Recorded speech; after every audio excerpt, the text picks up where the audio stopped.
Good morning, Rosie, and thank you so much for having this chat with me about your films. It's a real privilege, and it's, of course, greatly appreciated. Good morning, Rainer. It's lovely to see you. When I introduced your films, I used your own words, that you hope that your films will create or open up dialogues about equality, inclusion, and the value of seeing life through another person's eyes, and that the main aim of your films is to give a voice to the voiceless. The topics you have chosen for your films are topics that many, if not most, LGBTQ+ filmmakers all too often shy away from, such as aging or disabilities or lesbian motherhood. Yes. Can you say a bit more about why you decided to address these issues in your films? I suppose it goes back historically to when I was a little girl, and I was from an Irish Catholic family, and we were the outsiders in the area that we lived in East Yorkshire. And I noticed that there was an older woman who used to sit on the wall by herself. She'd had a stroke and she couldn't speak, and everybody ignored her. And I think from the age of about 5 or 6, I realized there are outsiders. And although she couldn't speak, I used to go and sit and talk to her. And she loved it. And she tried to come up with a sign language, or she'd write little things down. And I thought, there are people that are left out of society. Then as I grew older, I felt very much the female who was outside. I didn't know I was lesbian then. For me, I wasn't attracted to boys or girls. I was just attracted to books and intellect and being kind. And so I married early. I married to a man when I was 19 and had 2 children. But I realized that women were still expected to be kind of second in the queue, and that behind the white woman who was second in the queue, there were disabled people, because I've always been disabled. I have a lot of genetic conditions. And behind the disabled, there were then people of different colour, ethnicity, different religions. And that actually, for me, that made me quite angry. Although I was quite young, I think I had probably an old head on my shoulders. So when I left my work in the NHS, I was a psychologist. I thought, I still have a brain, although my body's failing me, and I can still keep doing things. I've always been an activist and a campaigner. I've been on the front line with banners and things like that. And I just thought, actually, I've always been a writer. I published as a writer when I was quite young. So I thought, well, let's give these people a bigger voice. And then film became a thing for me. I thought, well, I can fund my films now, and let's hear what these people have got to say. I mean, as you say, your path into life was pretty ordinary, marrying relatively young, having children. Was there a particular moment when you kind of realized this is not you, or was it more a gradual process? I think it was a gradual process, really. I mean, I married, I suppose, what would be called the boy next door. You know, he was the lad who was in the year above me at the grammar school, and we used to cycle to school together. So for me, he was somebody who I had an intellectual connection with, so we shared books. And I loved being a mum. I was told not to have children because of my health, but I had 2 boys, and that was great. But I knew that there wasn't, I used to think, what is this magic thing they call falling in love and sparks and things like that in chemistry? But I think I was sort of content in my small world until I became a women's officer at university. Oh, and I met my wife. She was the university librarian and the library manager, and so she did inductions for undergrads. And I met her one day, and we instantly fell in love. And I didn't know what the feeling was, actually. It kind of confused me, and I think it knocked me off my perch, so to speak. It was worrying to me as well as exciting. So I hadn't had any thoughts about romantic liaisons, or that I was sexually attracted to male or female. For me, you know, I love Chris to bits. She's my life. The fact that she's a woman is almost secondary. It's just Chris, you know. I don't know if that makes sense to people, but for me, labels are quite destructive. So when I fell in love with Chris, it was Chris. You already mentioned that at some point your activism almost naturally turned to filmmaking, or using films as a means of your activism. And I think at some point in our email conversation, you mentioned a visit by Princess Anne to an LGBTQ plus youth group in Bolton that kind of triggered your activity off. There's a yes and a no to that, Rainer. I was a commissioned writer, so I used to write plays. I set up a thing at the Oxford Theatre in Bolton called The Best of Bolton, where I organised new writers to put their works on the stage, and they had something of mine on every year. And then when it was outing the past LGBT History Month, the director at the Oxford Theatre offered me a commission to write a play about a visit by Princess Anne to Bolton in 1981. I didn't live in Bolton then. And she said, all we have about this visit is a photograph of Princess Anne meeting a young lesbian woman with the LG. It was a lesbian and gay youth group. And it was groundbreaking having this lesbian gay youth group in Bolton. So Princess Anne decided to come and have a visit and meet this group, and sort of recognized what an amazing thing they were doing. So I had no information to go on. We went through all the archives in the library in Bolton and Greater Manchester, and there was nothing written down about this thing. So, you know, I said to the director, I said, you know, well, kind of, what can I do with it then? Do you mind if I kind of put myself in the shoes of this young 16-year-old lesbian girl from Bolton, which it used to be, it probably still is, the 5th most homophobic town in the UK. And it had a terrible reputation for anybody who was different. And she said, you know, it's your commission, you just go and write. So I wrote this young character and wanted to show how actually, although she was excited about the royal visit, this is the story of how she came out to her family, and how, you know, Dad just said, oh, okay, as long as you get a job, he said, smoking a cigarette, you know. And actually Mum, who she expected to comfort her and support her, Mum was up in arms and saying, oh, how dare you do this to me? What will the neighbours say? You know, so the character actually finds a huge ally in her grandma.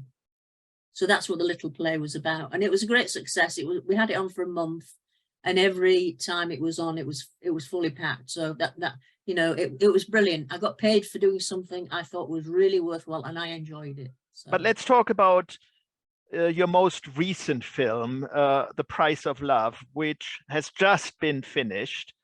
I found this film deeply, deeply moving. And to me, it felt almost like a very personal film.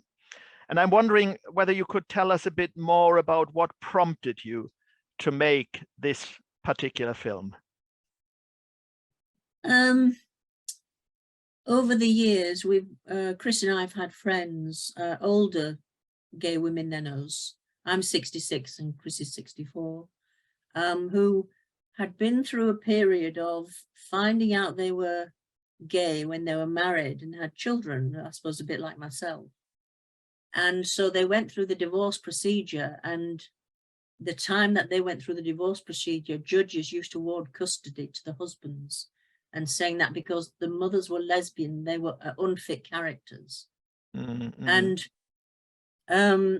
you know, I mean, I'm loath to speak about my family. I don't want to kind of disrespect them or anything, but I lost contact with my 2 sons about 15 years ago with their choice.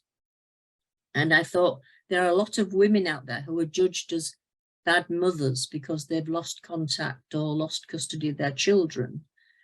But what I wanted to say was, actually, people were judged on kind of their actions rather than their love. And how sad it was that actually we've never had a mainstream film about these women who've gone through losing children for no fault of their own, really, just because of a legal system. And at the time, of course, Section 28 in England was huge. You weren't allowed to speak about LGBT families, or the pretend family, it was called. I remember Margaret Thatcher saying this speech about, people assume they have an inalienable right to say that they are homosexual. But why shouldn't anybody have a right to say, this is me, I love my children, and I love this person, whether it is a male or a female? So that was where that was coming from. Yes, I think in any writer's work, there is a tiny element of the autobiographical of what they know. But people always assume that my films are fully autobiographical, and they're not. There's a little bit of me, and there's a little bit of what I observe of life, and there's a little bit of the campaigner in there. So I wanted to create this story about this woman, I suppose a little Alan Bennett style, who was on her own. Her partner's just died, and she's in an old house and talking about the people that supported her and her lost children. And actually, well, you'll see when the viewers watch the end of the film. I don't want to spoil it. I mean, one other issue I wanted to talk to you about, at least a little bit. You are now receiving medical support, hospice support, and more generally care for LGBTQ plus people is a real issue. And we have terrifying accounts of homophobic and transphobic abuse in care homes, care at home, in any kind of care situation, which forces people to go back into the closet and declare their partners to be mere buddies or friends. And I seem to remember that you said at one point in our email conversation that you actually have been asked by medical staff where your husband is. So how are you dealing with these issues, or what is your experience in the medical or hospice sector? If I think back to 28 years ago when Chris and I got together, I was given horrendous treatment in hospitals, even down to the fact when I was run over and left for dead in 1998. And I was in intensive care and then moved to general ward. And the first time they had to hoist me, to bathe me, the two female nurses who were hoisting me then began to say, it's written on your notes that you're lesbian. Have you ever had a relationship with your man, and how's your partner? Well, I was so shocked. And because I said, what? One of them dropped the hoist and they actually dropped me in the bath. It was just one instance. And I made a serious complaint about that. Yeah. But I was on an all-female ward and they assigned 2 male nurses to me because I was lesbian. I don't know whether they thought I would take the traction off and take the drips off.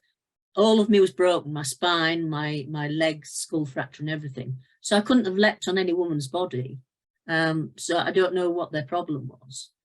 And over the years, that has happened to me frequently, where actually I go to medical services now, I say I'm married, and they usually say, and what does your husband do, or is your husband here?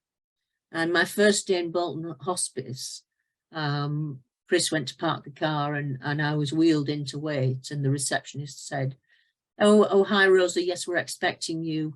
Have you come alone? And I said, no, I've come with Chris. I said something else. And then this person said, oh, well, you can tell him he can come in. And because I said, actually, it's my wife, she looked so embarrassed. I felt for the woman because she actually hid her head under the desk pretending to search for something. But I've never felt angry about it. What I've felt is this is just a matter of I need to help to re-educate people, to open the door, not close the door. So what I did was, although I'm on palliative care, I said to the CEO of the hospice, Lee Valance, let me do some sessions for your staff on equality issues, but especially LGBT awareness. And she did. And I did about 3 months of training for them. And they all said they learned a huge amount and really thanked me and respected me for that. I mean, I must say it is a very inclusive place now, is Bolton Hospice. And I've written about this issue for the Hospice International Journal and for the Psychologist Journal. And, you know, in my poetry, I still publish poetry. So I keep writing about things in order to, you know, if just think about it. That all I say to people is, I'm not saying I'm angry. I'm not saying how awful. I'm saying, can you just stop a minute and think about it? You know, we all make assumptions, and assumptions can start wars. You know, and labels are so divisive. I wish we had a world where there were no labels.